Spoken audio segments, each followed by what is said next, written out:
So here's a quick video on our Web Techniques WT-50 vertical rewind system. This is just a quick introduction onto the HMI screen. So here's our main screen for the WT-50 series. You can see first we have a contact button. If you ever have to contact us for any reason, just hit that contact button. It has our address if you have to send something to us, our phone number, and our email address that's monitored daily. And to go back, you just go back to the main screen.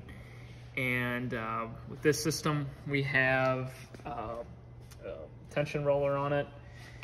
And this is your tension indicator. So if I press a little bit on it, you can see it moves up and down. And then this is your actual speed over here, what the system's actually running at. And then your line speed is what you're setting the speed at. So there's two different ways you can do that. If you want to set a certain speed to, let's say, 200 feet per minute, you'd click into the screen, type in 200, press enter, and your line speed and that little bar at the bottom moves up. And if you don't have a specific speed you want to run on and you just want to quickly change your speed, you can move this up or down. And as you can see, it's changing the feet per minute on your line speed. So that's just a quick, easy way to ramp up the speed or slow it down a little bit. And this section over here, this is your label count and your length count. So when you're counting labels with the gap sensor or any other sensors you have, that's what will populate on the screen. And then with your length counts, that is what's going to count with this encoder drive roll. The system will count in 10-inch increments out of the box, but I'll show you here in a second how you can change that. So if you want to put a count in, let's say you're 10 labels in, click into the screen, hit 10, hit enter, and now you're starting at 10 labels. And if you want to reset it, you'll hit reset, but as you can see on the screen, sure will come up. You got to hit it twice, or it'll disappear and go back to reset, just to make sure in case you hit it on accident that you can just go back. So we're gonna go ahead and hit reset the count, hit sure, it goes back to 0. So this is a dual flange mounted air core holder system. So we have the air hooked up, and the expand left is for the unwind side core holder. So I hit that, core holder expands. Then when it's green, that means it's expanded. And then to deflate the core holder, press it again. And so we got machine forward right here, machine reverse. And then you have your start button and your stop button, but you actually also have a stop button back here as well as your on and off switch, and then your brake tension regulator. And then for the right side core holder, it's the same thing as the left. Hit it, once it's green, that means the core holder is engaged and expanded. And once you want to get the roll off, to get that the leaves to go back in, press it again. And then the next part of the video, just going to show the setup screens real quick. We go to setup, we go to general. If you want to count lengths, you can just press count lengths on there. If you want to count labels, vice versa. So just kind of press into there depending on what you want to count.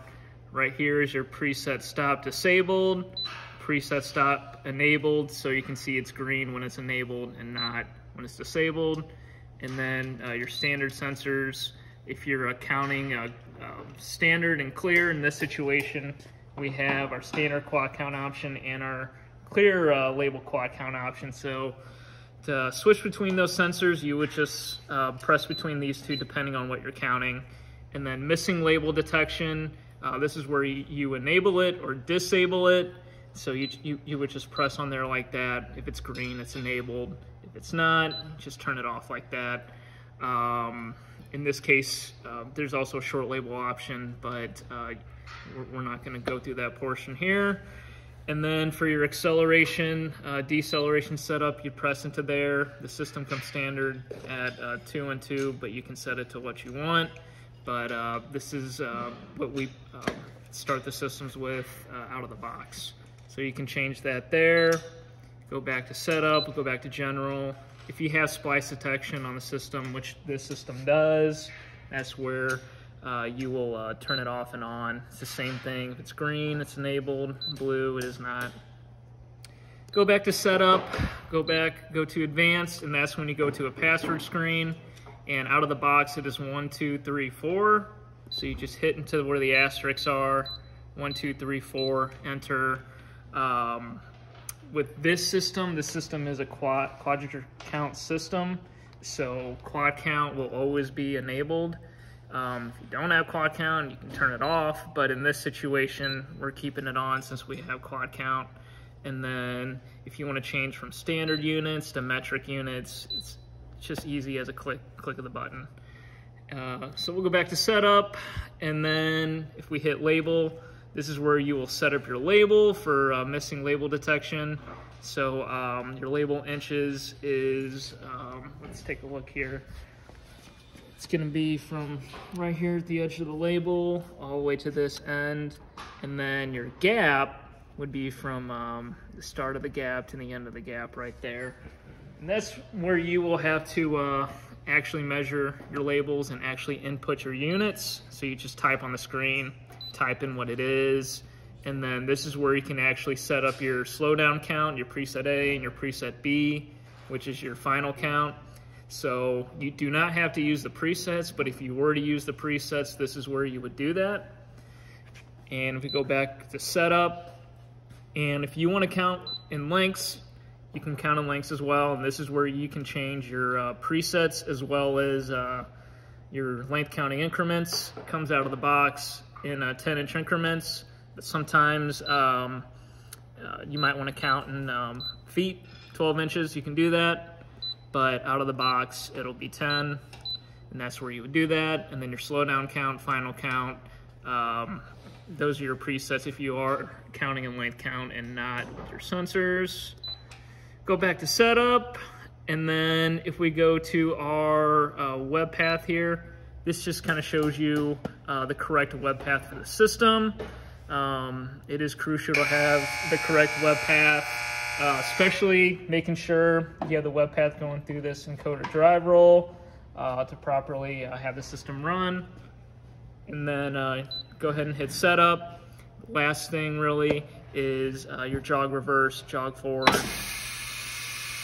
So other than that, that is your main HMI screen and most of the functions. Thank you.